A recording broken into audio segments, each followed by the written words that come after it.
apprenticeship programme has been brilliant, to say the least. It really helps you with your future, what you want to do.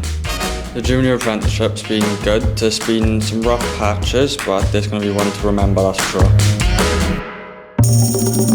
I feel more mature now than I did before. It's definitely motivating me for the future. We're hopefully now going to go into the army, be either an engineer or go into the Royal Marines. If you're looking for the motor vehicle industry, then the junior apprenticeship is the way to go there. It has motivated me for the future. By being very patient with me, especially Ken, he's got a lot of patience, a lot. So he's helped me a lot. And Tony, you've been alright. But yeah, thank you.